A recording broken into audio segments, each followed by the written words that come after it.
Bonjour à toutes et bienvenue dans ce nouveau podcast de Femme à part, podcast dans lequel aujourd'hui je vais décrypter, analyser avec vous le reportage de Zone Interdite sur les adolescents et la sexualité. C'est un reportage qui a été publié dimanche 9 janvier. Pour ma part, je l'ai regardé hier en replay.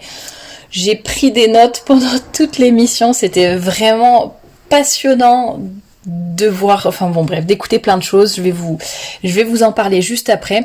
Donc l'idée, ça n'est pas alors déjà, je vais pas mettre d'extrait parce que je ne saurais pas faire et au niveau des droits d'auteur, je ne sais pas si ça serait faisable. En tout cas, je vous mets le lien en replay si vous voulez regarder la totalité de l'émission qui était très intéressante au demeurant.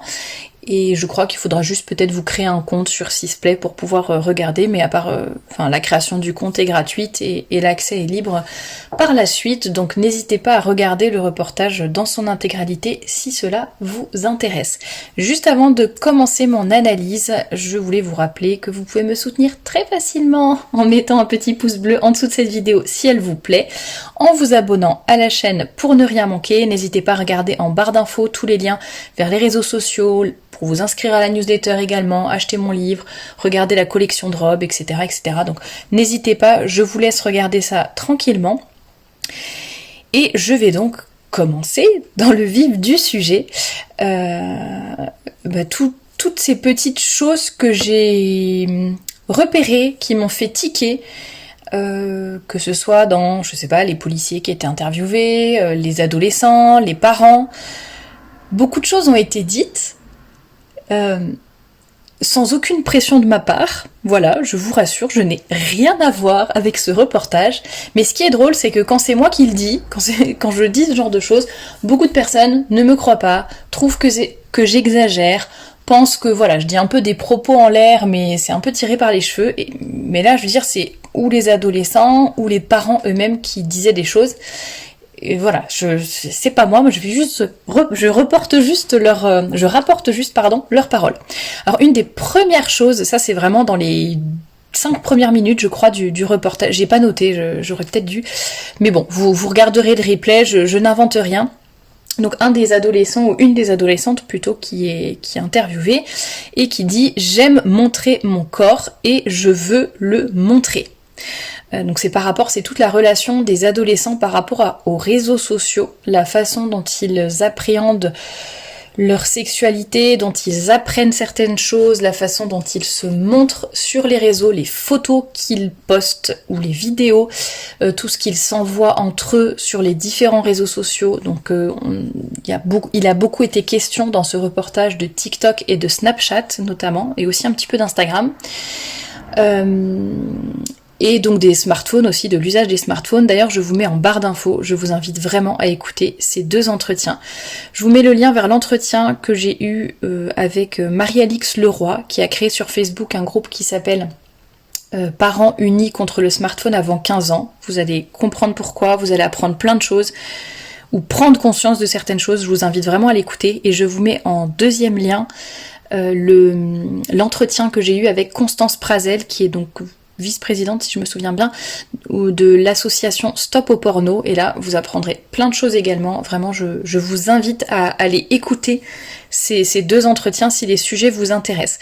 Donc cette adolescente qui dit: j'aime montrer mon corps et je veux le montrer, donc je veux le montrer principalement sur les réseaux sociaux. Après évidemment ça se reflète un petit peu dans la façon de s'habiller d'une certaine manière. Heureusement c'était une adolescente qui ne se déshabillait pas autant au collège, j'allais dire, que sur les réseaux sociaux, mais enfin bon voilà, je pense qu'on est un peu dans une culture aussi qui fait que voilà, j'aime mon corps, je veux le montrer, j'assume. D'ailleurs j'y reviendrai un peu plus tard quand il y a eu, on voyait dans le reportage des féministes qui faisaient un collage par rapport à ça, et c'était complètement paradoxal. Je pense que les personnes ne se rendent même plus compte de ce paradoxe qu'elles sont en train de vivre. Je pense que ça doit faire aussi des personnes pas du tout équilibrées. Donc les adolescents, c'est les adolescentes surtout, mais il y a aussi, d'ailleurs on voit aussi des adolescents garçons qui disent qu'ils aiment montrer leur dos, leurs abdos, leurs muscles, se mettre torse nu, etc. Donc ça n'est pas l'apanage des filles en l'occurrence, mais là il me semble... Là il me semble que c'était une fille qui disait ça: j'aime mon corps et je veux le montrer. Donc voilà l'état d'esprit des jeunes à l'heure actuelle. Et détrompez-vous, alors le podcast que je suis en train d'enregistrer, enfin que vous êtes en train d'écouter, s'adresse à la fois aux enfants, aux adolescents, aux plus... Enfin, peut-être que les adolescents ne devraient pas tout écouter, mais aux adultes, ne croyez pas que vos enfants soient à l'abri de tout ça. Vraiment, ne croyez pas. Même si vous êtes dans un milieu catholique, même si vous êtes dans un milieu conservateur, même si vous êtes mère au foyer par exemple, et que vous avez beaucoup de temps pour vos enfants, pour surveiller ce qu'ils font, etc., personne n'est à l'abri. Quand vous avez toute une classe, tous les camarades de classe qui vont sur tel réseau, qui ont un smartphone, qui font ci, qui font ça, forcément, ça a un impact sur vos enfants aussi. Donc il faut vraiment bien les entourer. D'ailleurs à ce propos, vous pouvez réécouter le témoignage de Lydie qui avait parlé de la façon dont elle se débrouillait par rapport à ses adolescents, par rapport à toutes ces choses, parce qu'ils étaient dans une école publique. Donc n'hésitez pas à aller l'écouter, je vous mettrai le lien en barre d'infos également. Donc voilà, c'est un état d'esprit et c'est le nouvel état d'esprit des adolescents. Sachant qu'une autre chose qu'on remarque dans le reportage, c'est que la fille le dit elle-même, l'adolescente le dit elle-même, en gros, plus il y a de nudité, plus je vais avoir d'abonnés. Donc elle dit, ah bah voilà, je suis partie, j'avais, bon, j'ai pas noté les chiffres, mais je crois qu'elle dit quelque chose comme j'avais 2000 abonnés, ou j'en sais rien. Et puis quand j'ai commencé à faire mes petites vidéos, etc., ou mes photos, bah plus dénudées, et ben là c'est monté en flèche. En un mois, son compte, elle a eu 10 fois plus d'abonnés. C'était vraiment significatif, ça n'était pas un hasard. Donc on peut se demander aussi, voilà, les algorithmes, comment fonctionnent-ils, pourquoi les plateformes mettent en avant la nudité, ça c'est aussi une question qu'on peut se poser, mais en tout cas, plus on met de nudité, plus on a d'abonnés, plus on a de likes, et les adolescentes, c'est ce qu'elles recherchent, elles recherchent de la reconnaissance, elles ont besoin d'être aimées, de se sentir admirées, etc. Mais ça on y reviendra plus tard puisqu'elles en ont parlé elles-mêmes. Il faut que je barre au fur et à mesure pour pas tout ce que je dis, pour pas vous répéter deux fois les mêmes choses. J'ai vraiment tout noté en regardant le reportage. Alors une maman, ça m'a choquée aussi, la maman qui disait donc qu'elle surveillait sa fille. Et en fait, elle avoue elle-même, oui, je jette un coup d'œil de temps en temps sur ce qu'elle fait. Non, je jette un coup d'œil de temps en temps sur, je crois qu'elle allait sur ses comptes. Et elle essayait d'être une maman, justement, qui privilégie le dialogue, la bienveillance, etc. Mais du coup, en fait, elle ne dit rien, elle lui interdit rien. Et pour elle, surveiller sa fille, c'est jeter un coup d'œil de temps en temps. Elle le dit elle-même. Et parfois, dire à sa fille, bah là, j'ai pas aimé, parce que dans la petite vidéo que t'as faite, alors la fille lui dit quoi? C'est quoi que t'as pas aimé? C'est le décolleté de la robe? Parce qu'effectivement, la robe était très décolletée, puis elle était aussi fendue jusqu'en haut de la cuisse. Et la maman lui dit, non, c'est pas tellement le décolleté, c'est le geste que tu as fait, de remonter ta main de façon languissante, etc., le long de ta cuisse. Mais elle lui dit comme ça, quoi. Enfin, moi, enfin bon, bref, je ne suis pas parent, donc je ne vais pas... C'est toujours plus facile à dire qu'à faire, mais voilà, ce qu'elle appelle surveiller, c'est juste faire ça. Donc bon, moi, j'appelle pas ça ni surveiller, ni éduquer, mais voilà. J'avais noté également que leur référence, c'était très souvent la pornographie, donc en fait, il n'y a plus aucune limite. Tous les adolescents sont baignés dedans dès leurs 11 ans, voire même avant, et donc en fait la référence étant le porno, en fait il y a vraiment aucune limite sur les réseaux, mais quasiment aucune limite. Enfin, moi je tombe parfois quand je suis sur mon compte Instagram et que je fais un peu défiler comme ça dans l'onglet recherche, parce qu'il y a parfois il y a des suggestions de comptes qui sont intéressantes par rapport à ce que je regarde. Donc c'est un peu les algorithmes qui me proposent des choses en fonction de ce que je vois habituellement. Donc par exemple je suis abonnée à plusieurs comptes de certaines familles royales. Souvent, ils me proposent d'autres comptes en lien avec ce sujet-là. Et de temps en temps, mais sans que je n'ai rien demandé, sans que je ne m'intéresse de près ou de loin à ces comptes-là, eh bien je tombe sur des vidéos, des photos quasiment nues de femmes qui se trémoussent, et on se dit, mais... Bon, après voilà, moi je zappe, j'allais dire ça me fait rien, enfin ça m'énerve, mais voilà. Mais je me dis, un garçon qui tombe là-dessus ne va pas avoir les mêmes réactions, une adolescente un peu fragile va croire qu'elle doit faire ça pour avoir des abonnés. Enfin bref, aucune limite parce que la référence n'est pas bonne, tout simplement. Autre chose, il y a un passage dans l'émission où on voit un mauvais jeu qui se passe dans un internat. Je vous laisse regarder le reportage si vous voulez plus de détails. Et donc un jeu évidemment qui est mauvais et qui touche les parties intimes. Et le surveillant, donc ils interrogent les adolescents qui se font recadrer par les infirmières. Donc On voit un peu ce que disent les infirmières scolaires, on voit ce que disent les adolescents, etc., qui ne sont pas du tout convaincus, qui n'ont pas conscience de la gravité de ce qu'ils font. Et le surveillant de l'internat qui vient, qui leur demande comment s'est passée la journée, etc. Puis eux, ils disent « Ah bah oui, là on vient de voir les infirmières, enfin Madame Intel à propos de ça. » Et lui, après, j'imagine que le journaliste, je ne sais pas, pose une question ou j'en sais rien, et il répond, et il dit « Oh bah moi je comprends, j'étais à l'internat moi aussi, il faut savoir relâcher la pression. » Voilà. Et ça, j'y reviendrai après par rapport à l'exemple. J'y reviendrai par rapport à l'exemplarité, en fait. À un autre moment, c'est très clair aussi dans le reportage, et je me dis, mais en fait, ça commence déjà par l'exemplarité. Et déjà, s'il y a des adultes autour de vous qui ne savent pas vous mettre des limites, qui ne savent pas, mettre des limites claires en tout cas, et qui ne savent pas dire où est le bien, où est le mal, tel que ce surveillant, même s'il est surveillant, enfin voilà, il n'est pas prof, il n'est pas directeur de l'école, mais justement, c'est lui qui est peut-être le plus proche des adolescents dans leur moment hors cours, hors études.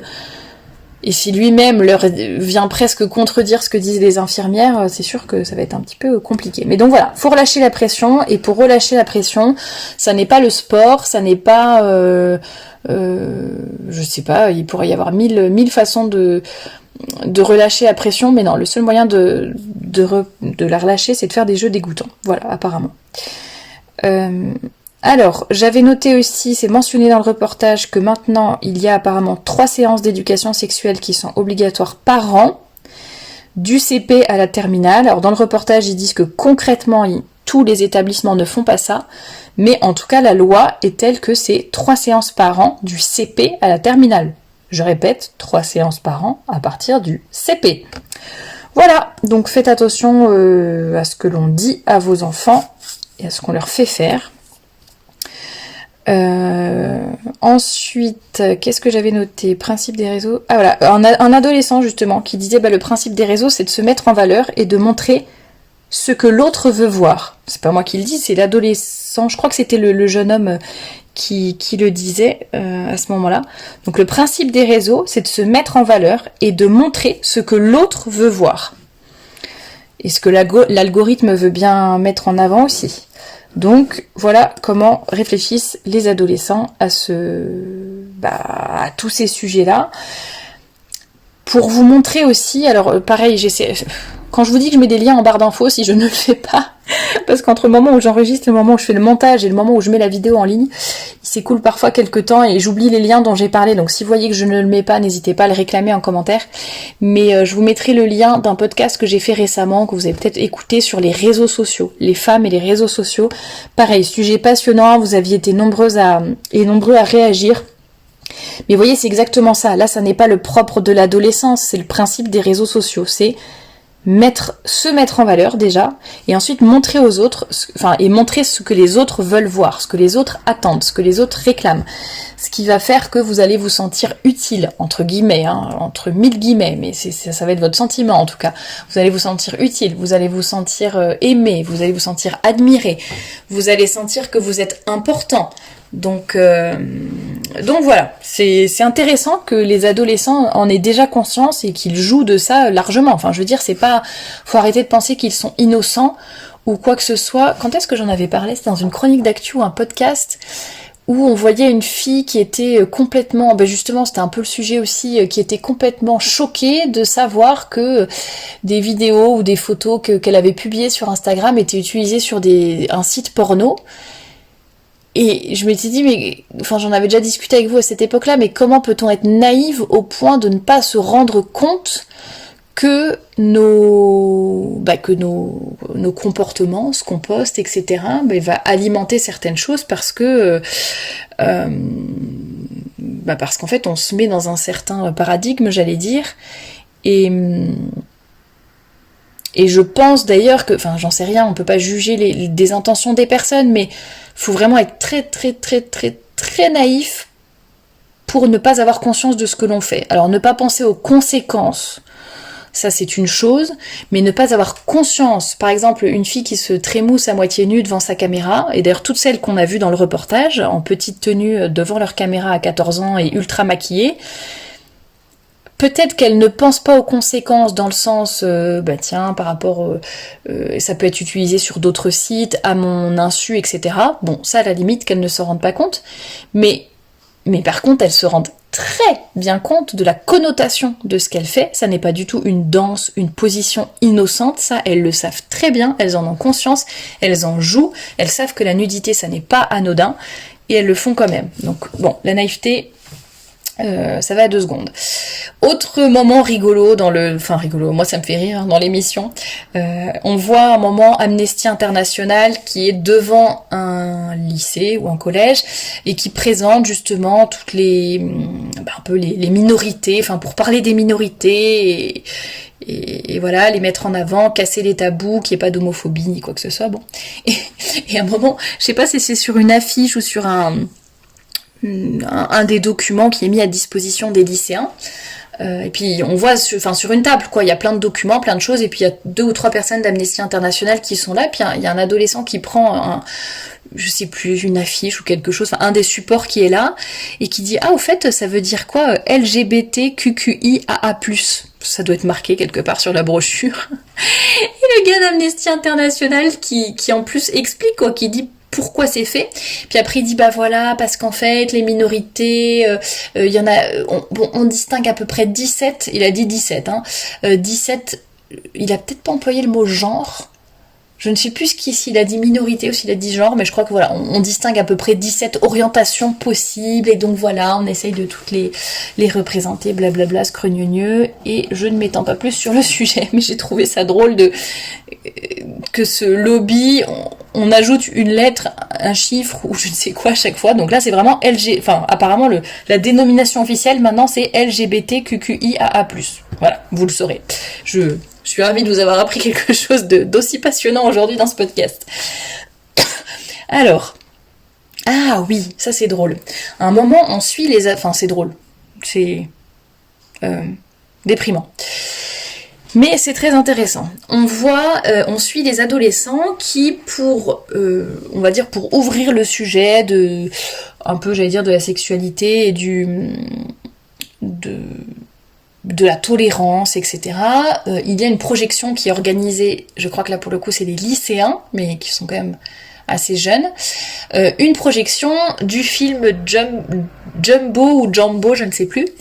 Ils regardent le film et ensuite ils en parlent, ils commentent, etc. Puis le but c'est un peu d'éveiller, de provoquer des questions, d'entamer des dialogues, etc. sur certains sujets. Et en fait, dans ce film que je ne connaissais pas, il s'agit d'une histoire d'amour entre une jeune fille et un manège. Vous avez bien entendu, un manège. Un manège comme les manèges de parc d'attractions. Donc c'est de l'objectophilie. Objectophile, je crois que c'est ce qu'ils ont dit dans le reportage, je ne sais pas si ça existe vraiment comme mot, mais voilà. Et on voit vraiment, la fille amoureuse, donc non seulement éprouver des sentiments, mais aussi des choses dans son corps, etc., etc. Ça va vraiment très très très très loin. Et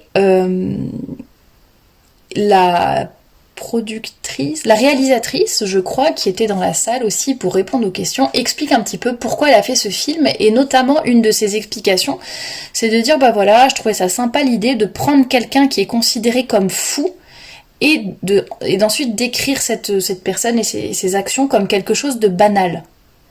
Et ça, pareil, j'ai trouvé ça hyper intéressant, et c'est pour ça que je l'ai noté, mais on voit la société dans laquelle on vit, on voit comment, à travers les films, à travers les médias, à travers Internet, les réseaux sociaux de façon générale, on essaye à tout prix de nous faire penser certaines choses. Donc là, vraiment, elle dit, quelqu'un qui est considéré comme fou, on va essayer de faire passer ça pour quelqu'un de tout à fait normal. Et c'est exactement ça. Et la plupart des adolescents qui étaient interrogés par les journalistes à la fin du film, disent, non, moi ça me choque pas, je pense que l'amour c'est l'amour, on peut aimer ce qu'on veut, qui on veut, comme on veut. Alors que là, c'est vraiment totalement absurde, cette histoire d'être amoureuse d'un objet. Mais, là, on n'est pas en train de parler d'homosexualité ou je ne sais quoi. Là, c'est vraiment de l'objectophilie, comme ils disent. Et c'est complètement absurde, il n'y a pas d'autre mot. Et on essaye de normaliser ça. Et on voit que les adolescents de cet âge ont déjà le cerveau complètement lavé et qu'ils, voilà, pour eux, ça leur passe au-dessus. Alors, il y en a quand même qui éprouvent une certaine gêne pendant le visionnage, mais c'est tout. Puis après, quand on les interroge... Alors, je pense qu'il y a aussi la part de... À la fois, vraiment, ils ont le cerveau lavé, donc ça ne les dérange pas tellement que ça. Et je pense que le peu d'ados qui sont choqués, ne serait-ce qu'un tout petit peu, ou qui se posent des questions, ou qui se disent « Non, mais ça, quand même, c'est bizarre », je pense qu'ils n'oseraient même pas le dire, parce que, justement, on leur a appris à tout tolérer et à tout accepter. Et donc je pense que le peu qui va peut-être trouver ça bizarre n'osera même pas le dire, ni même le penser, de peur de paraître pour quelqu'un d'intolérant, ou voilà, qui oppresse les minorités, quoi. Donc ça, vraiment, j'ai trouvé ça stupéfiant, cette partie du reportage. C'est un film que je ne connaissais pas et que je ne compte pas regarder, mais voilà. Une autre chose qui est mentionnée, les jeunes ne savent plus attendre, ils font leur première fois de plus en plus jeunes. Ça, de toute façon, c'est aussi la culture de... C'était mentionné un peu dans le reportage, je crois que c'était une éducatrice qui disait ça, en disant que voilà, on ne leur apprend plus la valeur de l'attente, de se dire est-ce que c'est le bon gars, etc. Alors je sais que, bon, ça fait longtemps que les personnes, évidemment, ne se réservent pas pour le mariage, mais je pense qu'à il y a quelques années, peut-être une dizaine d'années quand même, je pense que c'était quand même encore quelque chose d'important, qui était un petit peu... pour lequel on avait quand même un peu de considération, et voilà, et même si évidemment généralement on ne restait pas avec la personne si longtemps que ça, mais en tout cas je pense que c'est quelque chose auquel on faisait quand même attention. Et enfin, quand je dis ceux qui n'ont pas d'éducation ni catholique, ni trop de sens moral, ni quoi que ce soit, à qui on n'a rien appris, voilà, je pense que dans l'inconscient, ça restait quand même quelque chose d'important, une étape, on faisait attention, on ne faisait pas avec n'importe qui, n'importe comment, etc. Alors qu'à l'heure actuelle, avec le porno et avec tout ce qu'on voit sur les réseaux, finalement, ça ne fait que se dégrader. Ah oui, autre chose par rapport à l'exemplarité, à un moment on voit un adolescent qui est devant son ordi et en fait à côté de lui il a une casquette à l'égérie, enfin avec le logo bien marqué en gros d'un site porno. Et puis il dit qu'il a fait ça un peu pour provoquer, puis voilà, c'est un peu son décor dans sa chambre, quoi, la casquette est posée comme ça, puis les journalistes lui demandent qu'est-ce qu'ils ont dit, vos parents, en voyant ça, etc. Donc bon, il est enfant de parents divorcés, il vit avec son père et son frère, et il dit « mon père, au début il a un peu froncé les sourcils, mais après il a dit « t'es jeune, profite ». Super, quel bel esprit, vous voyez, ça c'est l'exemplarité, c'est comme le surveillant tout à l'heure, c'est relâcher la pression, c'est profiter tant qu'on est jeune, etc. Bon, bref. Une éducatrice, à un moment, je crois que c'était une éducatrice ou un psychologue, je ne sais plus, qui dit à un moment, pour être guéri du porno, il faudrait ne plus penser au sexe. Ah oui, c'était la psychologue qui recevait en consultation un jeune qui est évidemment, qui est flouté et qui reste anonyme, qui est addict au porno, et je crois qu'il a... je me souviens plus de son âge, mais il est vraiment vraiment jeune, et il a peut-être 15 ans ou un truc comme ça. Il est vraiment addict, quoi. Et c'est une maladie. Et donc la psychologue dit aux journalistes d'M6, voilà, pour être guéri du porno, en fait, il faudrait qu'il ne pense plus au sexe, et le problème c'est que maintenant, il est partout. Et c'est vrai, lui, il fait des efforts, il suit sa thérapie, il fait vraiment tout pour se sortir de cette addiction, mais c'est très difficile de s'en sortir parce que c'est partout. Et donc déjà, première constatation. Et donc, ça, pourquoi je vous dis ça aussi, pour vous, quand je parle de pudeur, de décence, de modestie, de se respecter les autres, etc., c'est aussi ça. Et on voit de plus en plus, même chez les influenceuses catholiques, soi-disant catholiques, qui se tiennent très mal, qui s'habillent de façon indécente, qui s'exhibent sur les réseaux sociaux, alors peut-être pas de façon aussi, langoureuse, aussi ouvertement vulgaire que d'autres, que par exemple que j'ai pu voir dans ce reportage, mais on n'est pas loin, quoi. C'est juste qu'il y a peut-être un peu moins de vulgarité, mais je suis désolée, ça reste très... pas catholique tout simplement, et donc je me dis que même nos milieux sont gangrénés, qu'il faut faire attention à tout, et c'est pour ça que je vous disais au début de ce podcast que personne n'est à l'abri, donc faites vraiment attention, et que chacune aussi fasse attention à ses attitudes, à ce qu'elle poste, Et voilà, il y a ce qu'elle fait, que ce soit dans les réseaux, ou dans la vraie vie, ou sur les réseaux. Un moment on voit, autre point, un moment on voit enfin il parle d'un clip de musique de Cardi B, qui est une chanteuse, je sais pas si on peut appeler ça une chanteuse, mais enfin voilà, une chanteuse américaine. Donc on voit quelques images, alors je vous en avais déjà parlé dans une chronique d'actu, parce que j'étais tombée une fois sur quelques extraits d'un clip de Beyoncé, je crois. Et j'étais tombée de haut tellement c'était dégoûtant. Et là c'est pire encore, je pensais pas que je pouvais voir pire, mais que ce soit les gestes, les paroles, mais alors les paroles c'est dégoûtant, c'est pas juste tiens il y a une petite vulgarité par-ci par-là, c'est vraiment immonde.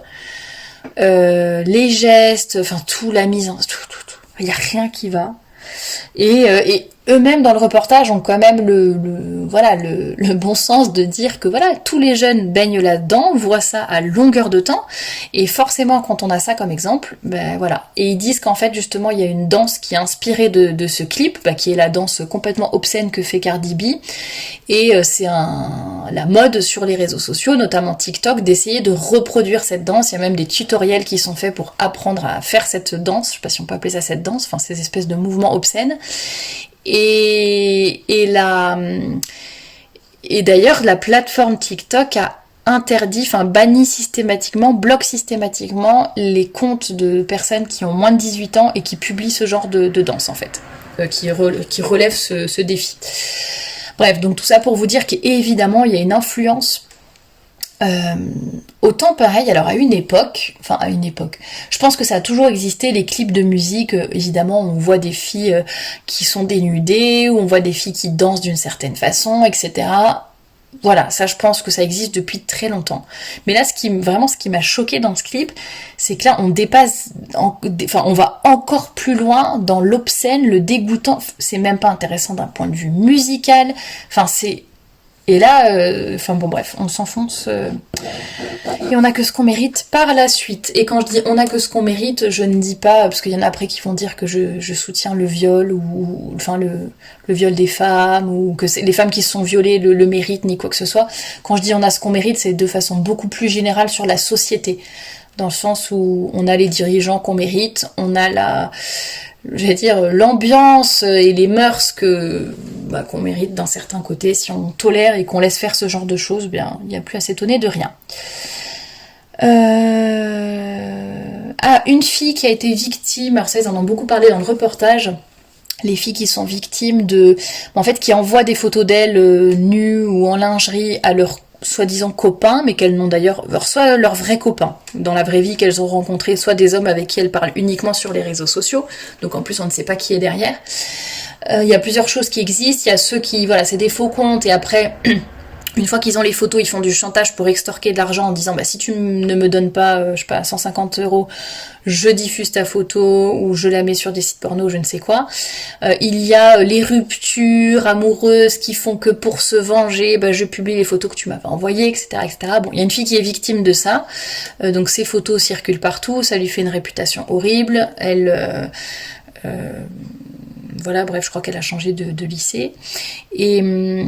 Et quand elle raconte un petit peu ce qui lui est arrivé, l'homme en question lui disait qu'elle était belle, lui disait, il a tout fait pour obtenir ses photos. Quand elle a envoyé les photos, c'était « Waouh, j'ai de la chance d'avoir une femme comme toi, mais qu'est-ce que t'es belle, t'as un beau corps, oh là là, nanana, bon. » Puis à chaque fois, ça allait un peu plus loin dans ses demandes. Et elle dit « Mais c'était la première fois qu'on s'intéressait à moi, et ça me faisait me sentir belle. » Et ça, j'en ai parlé au début du podcast, c'est vraiment ça, c'est... je veux qu'on m'aime, je veux être admirée, je veux qu'on s'intéresse à moi. Ça, je l'ai très très très souvent dit en disant que c'est un grand travers féminin, une faiblesse en fait qu'on a. On a un grand réservoir d'amour, qui ne demande qu'à être rempli. Et en même temps, c'est notre moteur, et quand ce réservoir est rempli, ça peut nous faire déplacer des montagnes et faire énormément de choses, donc c'est super.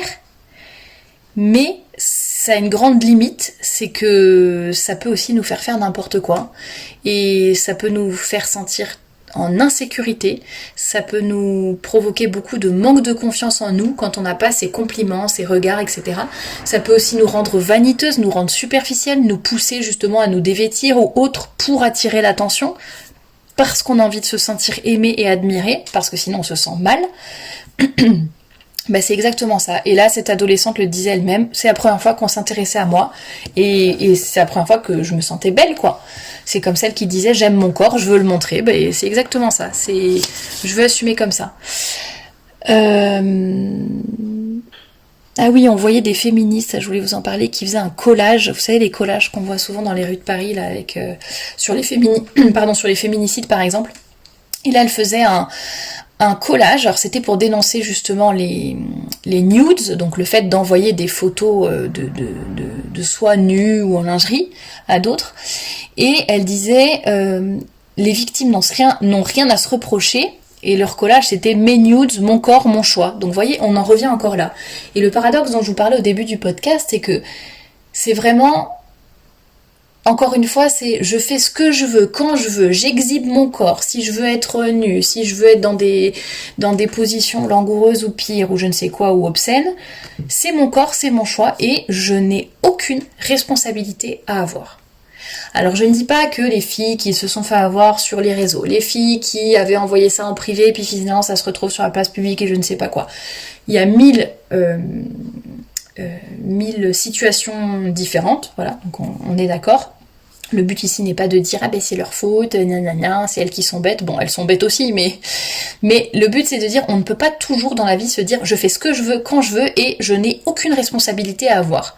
Il y a un moment, voilà, il faut adopter les bons comportements pour éviter ce genre de situation et pour tout simplement se respecter soi-même, respecter les autres, et généralement ça évite beaucoup de drames. Et quand vous vous respectez, que vous respectez les autres, que vous faites attention à ce que vous postez, à ce que vous envoyez, à votre comportement, c'est pas seulement ce que vous montrez sur les réseaux, mais aussi ce que vous êtes dans la vraie vie, et bien quand les personnes voudront vous attaquer, elles auront très peu de matière en fait. Moi ça m'est déjà arrivé avec des féministes ou autres, des menaces, des trucs, etc. Mais en fait quand on a vraiment rien à se reprocher, il y a les gens en face qui se montent la tête, qui se font des gros films. Mais en fait, je suis désolée, j'ai rien à me reprocher. Donc la personne elle peut pas aller plus loin, à part dire des choses complètement stériles et finalement parler dans le vent. Voilà, donc faisons attention à ce que l'on fait et ne nous positionnons pas tout le temps comme victimes, mais soyons vraiment responsables. On peut être aussi victime, je ne dis pas le contraire, mais avant tout, essayons d'être responsables. Et justement, les féministes étaient choquées parce que la police nationale avait fait une petite campagne, alors je pense que c'était sur les réseaux, qui disait envoyer une photo nue, c'est risquer qu'elle soit partagée. Et les féministes étaient choquées en disant voilà, la police qui culpabilise, au lieu de dire que voilà, il vaudrait mieux dire aux gens que s'ils en reçoivent, ils n'ont pas le droit de partager, et s'ils partagent ces photos en public ou à des personnes à qui c'était pas destiné, ils risquent tant d'années de prison, tant d'euros d'amende, etc.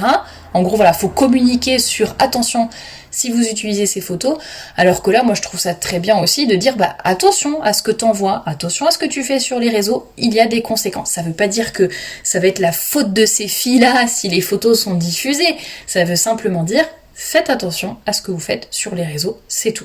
Bon, ça fait déjà longtemps que je parle, j'ai essayé de résumer au maximum, mais il y avait tellement de choses à dire sur ce reportage que vraiment je voulais vous en parler et pouvoir partager ça avec vous. Donc je le répète, en barre d'infos je vous mets le lien j'espère qu'à l'heure où le podcast sera publié, le replay sera encore disponible sur M6, mais je vous mets le lien, je vous mets les liens vers les différents podcasts dont je vous ai parlé, qui sont vraiment entretiens, témoignages, qui sont vraiment passionnants. N'hésitez pas à réagir, alors que vous ayez vu le reportage ou non, déjà vous pouvez réagir à mon analyse, aux extraits que je vous en ai donnés, et si vous voyez le reportage par la suite, ou si vous l'avez vu, n'hésitez pas à le partager, à partager vos analyses, à partager vos commentaires. Il y a peut-être des choses qui m'ont échappé, peut-être que j'interprète mal certaines choses, mais là vraiment je vous ai donné les citations, ce que j'ai vu, je notais à chaque fois que j'entendais quelque chose d'intéressant, mais à vrai dire tout était intéressant, donc et j'ai encore été surprise par certaines choses, pourtant j'en ai déjà vu des vertes et des pas mûres. Mais comme quoi, on peut encore se faire surprendre par certaines choses qui se passent à l'heure actuelle. Donc voilà, en tout cas j'étais contente de pouvoir faire cette petite analyse avec vous. N'hésitez pas à me dire ce que vous en avez pensé en commentaire. Et moi je vous retrouve très bientôt pour un nouveau podcast.